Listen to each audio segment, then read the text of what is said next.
আমাদের অনুশীলনীর ৮ নাম্বার প্রশ্নে আমাদেরকে রম্বস আঁকতে বলেছে। এই জন্য আমাদের হেল্প নিতে বলেছে। একটা বাহুর দৈর্ঘ্য ৩.৫ সেন্টিমিটার আর হচ্ছে একটা কোণ ৭৫ ডিগ্রি। এগুলোর মাধ্যমে রম্বস আঁকো। তো রম্বস আঁকার জন্য আগে রম্বসের চেহারাটাকে একটু কল্পনা করো। রম্বস দেখতে কেমন? রম্বসের বৈশিষ্ট্য কি? তো রম্বস মূলত বর্গের মেলায় হারিয়ে যাওয়া ভাই। কিভাবে? কারণ রম্বসের ৪ টা বাহু, আবার বর্গেরও ৪ টা বাহু কিন্তু একই। সবগুলো বাহু সমান। শুধু রাইট, পার্থক্যটা হচ্ছে আমাদের বর্গের প্রত্যেকটা কোণ হয় সমকোণ। হ্যাঁ, রম্বসের প্রত্যেকটা কোণ অসমান বা অসমকোণ। অসমকোণ ৯০ ডিগ্রি থেকে কম হবে। আর ওইদিকে বর্গের প্রত্যেকটা কোণ হয় ৯০ ডিগ্রি বা সমকোণ। এটাই হচ্ছে পার্থক্য। রাইট। এখন আসেন তাদের দেওয়া যে উপাত্ত ৩.৫ সেন্টিমিটার আর কোণটা হচ্ছে ৭৫ ডিগ্রি। তো এগুলার মাপ আগে আমরা হচ্ছে নিয়ে ফেলবো। বাস তারপর আমরা মূল চিত্রের কাজ শুরু করব। তাহলে আসেন আমরা একটা বাহুর দৈর্ঘ্য ৩.৫। তাহলে ৩.৫ মানে আমার স্কেলের আমি পাচ্ছি কোথায়? যে এখান থেকে এই পর্যন্ত। ৩.৫ সেন্টিমিটারের একটা বাহু নিলাম। হ্যাঁ, তারপরে কোণ নিব হচ্ছে আমরা ৭৫ ডিগ্রি।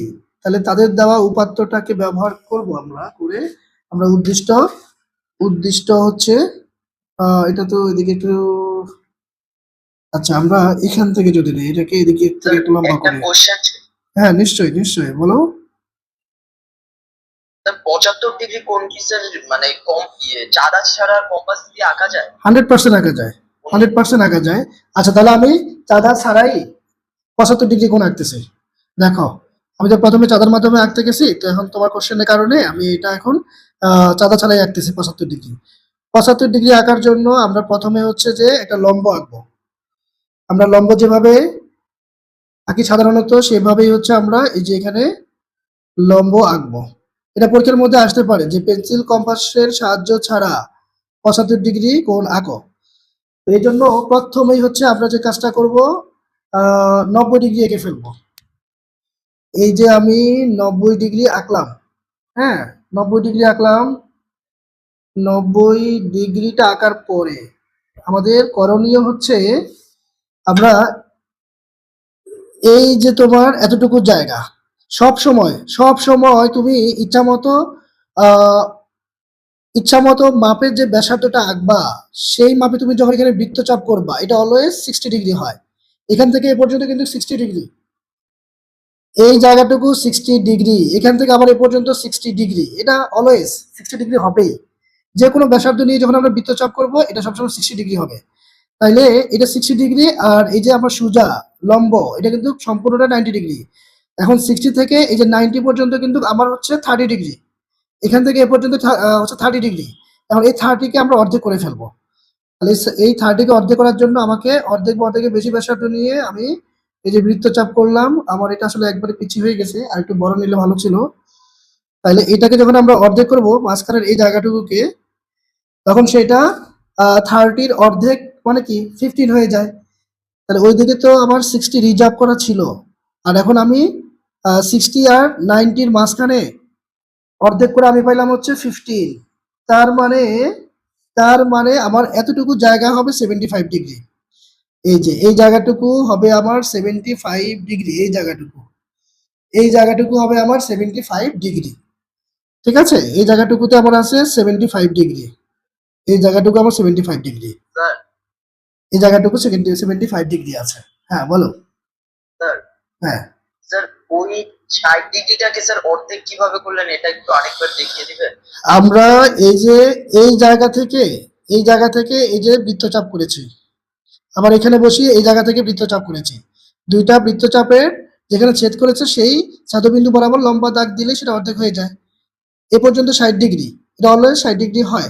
আবার ৬০ আর এই যে তোমার 90 মানে 30 ডিগ্রি এখানে আছে। এই 30 কে আমরা অর্ধেক করেছি, এখানে বসাই একটা বৃত্তচাপ, এখানে বসিয়ে একটা বৃত্তচাপ করেছি, ফলে এটা অর্ধেক হয়ে গেছে। তাহলে 30 যখন অর্ধেক হয়ে যায় তখন আমরা পাই 15, তাই না? তাহলে 15 আর এদিকে 60, তার মানে কত? 75 ডিগ্রি। ওকে, এবার আমরা এই দুইটা উপাত্তের মাধ্যমে আঁকবো হচ্ছে আমরা রম্বস। তো রম্বস মানেই তো সবগুলা বাহু সমান হবে। আসেন আমরা যে কোনো একটা রশ্মি দিলাম, নাম দিলাম হচ্ছে বিই। তাহলে আমরা বলবো বিই যে কোনো একটা রশ্মি নেই।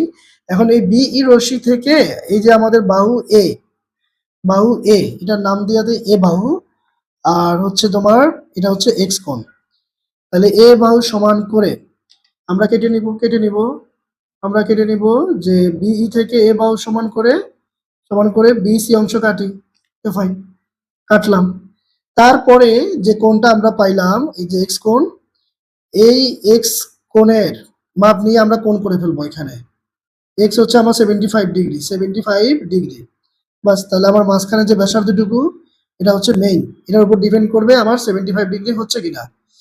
তাহলে এখন যে কাজটা করলাম, বিসি এর বি বিন্দুতে এক্স কোণের সমান ব্যাসার্ধ নিয়ে সিবিএফ কোণ আঁকি।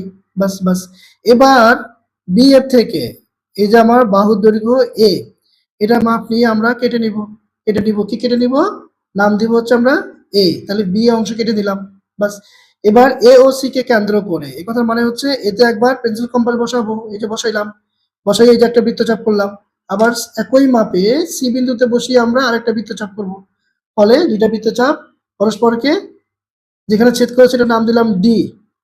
আর এই বৃত্তচাপগুলো কিন্তু এবিসি কোণের অভ্যন্তরে রেখেছি। তাহলে বর্ণনায় বলতে হবে এ ও সি কে কেন্দ্র করে এ বাহুর সমান ব্যাসার্ধ নিয়ে এবিসি কোণের অভ্যন্তরে দুটি বৃত্তচাপ আঁকি। এখন বৃত্তচাপটা পরস্পরকে ডি বিন্দুতে ছেদ করে। ফলে এখন সর্বশেষ কাজ, আমরা এ কমা ডি আর হচ্ছে সি কমা ডি যোগ করে দিলে পরে আমরা যে ক্ষেত্রটা পাইলাম, এই চতুর্ভুজ ক্ষেত্রটাই হচ্ছে আমাদের রম্বস। মানে আমরা প্রমাণ করে দেখি যে রম্বস হয়েছে কিনা। রম্বসের বৈশিষ্ট্য কি? চারটা বাহু সমান হবে। বাস, এই যে চতুর্দিকে চারটা বাহু সমান। আর কোণগুলো অসমকোণ কেন? কারণ এটা বাঁকা গেছে। এটা যখন বাঁকা তির্যক ভাবে গেছে, ফলে এটা কিন্তু 90 ডিগ্রি থেকে কম আছে। আর আমরা তো 75 ডিগ্রি মাপ নিয়ে এঁকেছি। তার মানে এটা তো 75 ডিগ্রি স্পেসিফিক। আর লম্বা হইলে পরে সেটা 90 ডিগ্রি হবে।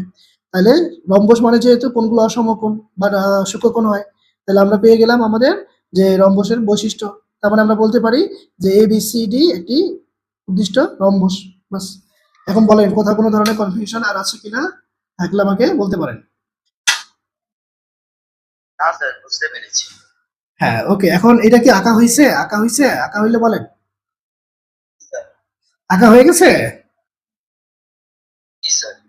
আচ্ছা, ভেরি গুড। তাহলে আমরা কি এখন 9 নম্বরে চলে যাব? জি স্যার।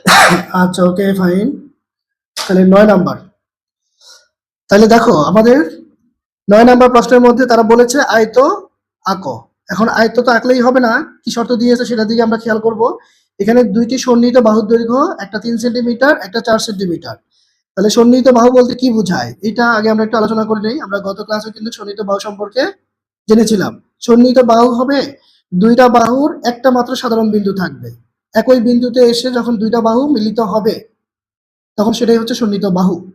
তার মানে তাদের দেওয়া দুইটা বাহুকে আমরা এমন ভাবে ব্যবহার করব যেন দুইটা বাহুর একটা সাধারণ বিন্দু থাকে, একই বিন্দুতে এসে মিলিত হয়। হ্যাঁ, একটা যদি হয় এখানে, আরেকটা হবে এখানে। বাস। তাহলে এই কন্ডিশনে আমরা হচ্ছে যে আয়ত আঁকবো। তো আয়তের বৈশিষ্ট্য কি? আয়তর বিপরীত বাহুগুলো সমান হয় আর প্রত্যেকটা কোণ 90 ডিগ্রি হয়। আবার এদিকে আয়ত আর সামান্তরিক মেলায় হারিয়ে যাওয়া ভাই। কারণ সামান্তরিকের কিন্তু বিপরীত বাহুগুলো পরস্পর সমান, আয়তেরও কিন্তু তাই। শুধু পার্থক্য হচ্ছে আয়তের কোণগুলো হয় 90 ডিগ্রি আর সামান্তরিকের কোণগুলো হয় অসমকোণ, 90 ডিগ্রি থেকে কম, মানে সূক্ষ্মকোণ। তো আসেন আসেন আমরা এখন তাদের উপাত্তগুলো ব্যবহার করে কিভাবে হচ্ছে উদ্দিষ্ট যে আয়তক্ষেত্রটি সেটা আঁকা যায়। তো প্রথম বাহুটা বলেছে 3 সেন্টিমিটার। 3 সেন্টিমিটার, তাহলে আসেন 3 সেন্টিমিটারের বাহু যদি আমরা এখানে নিতে যাই, 3 সেন্টিমিটারের বাহু, 3 সেন্টিমিটার একবারে পিচ্ছি একটা বাহু 3 সেন্টিমিটার। তারপরে সন্নিহিত বাহুটা হচ্ছে 4 সেন্টিমিটার। তাহলে যে 4 সেন্টিমিটার, বাস নিলাম। তাহলে নামকরণ যদি বলি দেই এ আর বি, তাহলে এতটুকুই কিন্তু আমার বিশেষ নির্বাচন। বিশেষ নির্বাচনে আমরা কি বলবো? বিশেষ নির্বাচন কিন্তু দিতেই হবে। এই প্রশ্ন, এটাকে বলা হয় সাধারণ নির্বাচন, সংক্ষেপে সানি। এটা পরীক্ষার সময় লিখতে হবে না, আপনাকে প্রথমে চিত্র আঁকতে হবে। উপাত্ত, তারা যে উপাত্ত দিবে সেটাকে ঠিক মতো নিয়ে আহ মানে চিত্রটা আঁকার পরে কিন্তু হচ্ছে বিশেষ নির্বাচনের কাজ, তারপরে অঙ্কনের বিবরণ লিখতে হবে। এখন বিশেষ নির্বাচন আমরা কি লিখবো? এখান থেকে আমরা দেখে দেখে বলতে পারি। মনে করি একটি আয়তের দুইটি সন্নিহিত বাহুর দৈর্ঘ্য, হ্যাঁ, যথাক্রমে 3 সেন্টিমিটার ও 4 সেন্টিমিটার দেওয়া আছে, আয়তটি আঁকতে হবে। বাস। এখন আমরা করার প্রক্রিয়ার মধ্যে আমাদের যে কমন কাজটা সেটা আমরা কি করি, যে কোনো একটা রশ্মি নেই। তাহলে নাম দিলাম বিই, যে কোনো একটা রশ্মি নেই, বিই যে কোনো একটা রশ্মি নিলাম, ভালো কথা। বিই যে কোনো রশ্মি নেই। এখন বিই থেকে আপনার খুশি কিন্তু এ বাহু বা বি বাহু যে কোনো একটা মাপ নিয়ে আমরা বিই থেকে কেটে নিব। তো এখন বি বাহুটা যেহেতু একটু বড়, এটা মাপ নিয়ে কাটলে আমার চিত্রটা একটু দেখতে সুন্দর লাগবে। এ বাহু নিয়ে কাটলেও হবে। তাহলে আমরা কি বলবো, বিই থেকে বি এ সমান করে বিসি অংশ কাটি। তাহলে কাটলাম। এখন আয়ত মানে যেহেতু কোণগুলো 90 ডিগ্রি হয়, তাহলে এই জায়গাতে অবশ্যই আমাকে আমাকে লম্ব আঁকতে হবে। তো লম্ব আঁকার জন্য আমরা চাঁদা ব্যবহার না করে আমাদের হচ্ছে কি করতে হবে, এই পেন্সিল কম্পাসের মাধ্যমে আমরা লম্বটা এঁকে ফেলবো। তো আমরা ইচ্ছা মতো ব্যাসার্ধ নিয়ে এই যে বৃত্তচাপ করলাম। আর এই জায়গাটুকু অলওয়েজ কিন্তু 60 ডিগ্রি হয়। যে মাপেই আঁকা হোক না কেন, এই বৃত্তচাপটা অলওয়েজ কিন্তু 60 ডিগ্রি হবে। এই জায়গাটুকু অলওয়েজ 60 ডিগ্রি। তাহলে এখান থেকে এই জায়গাটা আবার 60 ডিগ্রি। এখন এই দুই 60 কে যদি আমরা এখন অর্ধেক করতে যাই, তাহলে আমরা 30 পাবো, যেটা আমাদের 90 ডিগ্রি হয়ে যাবে পরবর্তীতে। হ্যাঁ বলেন। স্যার এটা আমি এঁকেছি স্যার, একবার কি দেখাবো? আচ্ছা, আগে আগে হচ্ছে আমি কমপ্লিট করি, এটা আমরা শেষ করে তারপর আমি একসাথে তোমার চিত্রটা দেখবো, তারপর তোমার কাছ থেকে বর্ণনাও শুনবো। এখন একটু খেয়াল করো যেটা করলাম আমরা, সিবি এর বি বিন্দুতে বিএফ লম্ব আঁকি, বিএফ লম্ব আঁকি, ভালো কথা। তাহলে এখন এই বিএফ থেকে আমাদের যে অপর বাহুটা, দেখেন এই যে সন্নিহিত বাহুর খেলাটা কিন্তু এখন শুরু হচ্ছে। সন্নিহিত বাহু এখনই হচ্ছে আমরা এটা প্রয়োগটা এই যে করতেছি। দেখেন বিএফ থেকে আমি এ বাহু সমান করে, এখানে এ বাহু সমান করে বি অংশ কাটলাম, আর এদিকে বি বাহু সমান করে বিসি অংশ কাটলাম। তাহলে দেখেন আপনার এ বাহুটা কিন্তু এখানে এ বিতে, আর বি বাহুটা কোথায়, বিসি তে। এখন দুইটা বাহুর কমন বিন্দু কিন্তু বি, তার মানে এটা 100% সন্নিহিত বাহু। দুইটা বাহু একই বিন্দুতে এসে মিলিত হয়েছে। এই যে সাধারণ বিন্দুটা বি, তাহলে এটাই কিন্তু আমরা বলতে পারি এখন এই দুইটা বাহু সন্নিহিত বাহু। আচ্ছা, এখন আমার দুইটা উপাত্ত ব্যবহার করা হয়েছে, কিন্তু আমার কাজের কাজ কিছুই হয় নাই। মানে আমার যে আয়ত টাকা কথা ছিল সেটা কিন্তু এখনো কমপ্লিট হয় নাই। তো এটা করার জন্য আপনি এ আর সি বিন্দুতে পেন্সিল কম্পাস বসাবেন। বসিয়ে কি করবেন জানেন, প্রথমে এ বা বি যেটা মন চায় সেটার মাপ নিয়ে এখানে একটা বৃত্তচাপ করবেন। আবার এখানে বিসি বাহু মানে আমার বি বাহু, কারণ এটা তো বি বাহু নিয়ে করা হয়েছে। তাহলে এতে কম্পাস বসিয়ে আবার হচ্ছে আপনি কেটে নেবেন। যে কাজটা আমরা করেছি এটা কিন্তু এবিসি কোণের অভ্যন্তরে করেছি, এবিসি কোণের অভ্যন্তরে বা ভেতরে করা হয়েছে।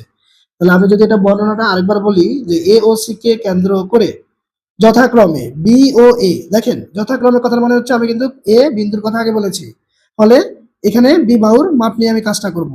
যার নাম আগে বলেছি তার কাজের হিসাবটাও কিন্তু আগে থাকতে হবে। ওকে। তারপরে সি বাহু, সি বিন্দুকে কেন্দ্র করে এ বাহুর মাপ নিয়ে কাজ করেছি। এই জন্য যথাক্রমে বি ও এ বাহু সমান ব্যাসার্ধ নিয়ে এ বিসি কোণের অভ্যন্তরে দুটি বৃত্তচাপ আঁকি।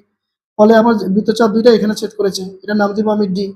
দিয়ে এখন আমি এ কমা ডি এবং সি কমা ডি যোগ করে দিব। দিলে পরে আমার উৎপন্ন ক্ষেত্রটাই হয়ে যাবে আয়তক্ষেত্র। চতুর্ভুজ তো বটেই, আমি স্পেসিফিক এই চতুর্ভুজের নাম দিতে পারি এটা একটা আয়তক্ষেত্র। এটা আয়তক্ষেত্র কেন, কারণ এটা বিপরীত বাহুগুলো সমান। এই বাহুটা আর এই বাহুটা হচ্ছে আমার সমান। আবার এইদিকে আমার এই যে এই বাহুটা আর এই বাহুটা হচ্ছে আমার সমান। ফলে এটা আয়তক্ষেত্র। আবার আরেকটা বড় বিষয় হচ্ছে কোণগুলো 90 ডিগ্রি, এটা হইতেই হবে, নাহলে কিন্তু আয়ত হবে না, সামান্তরিক হয়ে যাবে। খালি বিপরীত বাহু সমান হইলে, আর কোণগুলো যদি অসমকোণ হয়ে যায় তাহলে কিন্তু এটা সামান্তরিক হয়ে যাবে। তাহলে এখন বিষয়টা দাঁড়ালো এবিসিডি আমার উদ্দিষ্ট আয়তক্ষেত্র উদ্দিষ্ট হয়েছে কিনা, কারণ কোন কি বলে বাহু দুটা সন্নিহিত বাহুতে আছে কিন্তু। হ্যাঁ, তাদের মাপ অনুযায়ী আমরা বাহু দুটাকে সন্নিহিত রাখতে পেরেছি, এবং আয়তের যে বৈশিষ্ট্য বিপরীত বাহুগুলো সমান এবং কোণগুলো 90 ডিগ্রি। তার মানে এটা আমার উদ্দিষ্ট আয়তক্ষেত্র। ব্যাস, শেষ।